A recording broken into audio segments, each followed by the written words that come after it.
ఇక ఈ రోజు నెంటర్ దగ్గర ఉన్న సిరాజ్ ఫంక్షన్ హాల్లో 200 మందికి వంట చేసినాం. ఒక 150 మందికి నాన్ వెజ్, ఇంకా 50 మందికి వెజ్.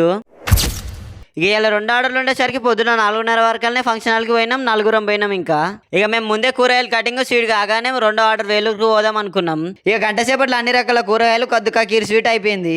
ఇక ఇవి అయిపోగానే చక్కగా వేలూరు పోయినాం. ఇక ఈ వేలూరులో నేను ఒక 30 మందికి, ఇక ఈ రోజు పొద్దున్న నుంచి రాత్రి వరకు 50 నుంచి 60 మందికి, మళ్ళీ ఎల్లుండి 200 మందికి డిన్నర్ కు మొత్తం 3 రోజుల కొండ పట్టుకున్నాం. ఇలా 2వ రోజు 2 పూటలకు వండాలి. ఇక్కడ మేము ఉండేది 10-15 మంది. 10-15 మందికి మేమే వండుకుంటాం అన్నారు.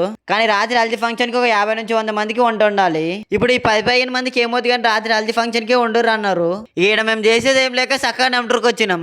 ఈడ నెమ్టూర్ సిరాజ్ ఫంక్షన్ హాల్లో ఐటమ్స్ వచ్చేసి మటన్ కర్రీ, చికెన్ ఫ్రై, తలకాయ కర్రీ, బోటీ ఫ్రై, నల్లా fry, basmati bagar, white rice, sambar, గంగవేల్ కూర పప్పు, ఆలుగడ్డ టమాటా, కద్దుకా కీర్ స్వీట్, రైతా. ఇక వంట అయిపోయేసరికి మధ్యాహ్నం 12 అయింది. ఇక మళ్ళీ సాయంత్రం 4 కాగానే చక్కగా వేలూరు పోయినాం. మా డాడేమో శాకారం పోయిండు.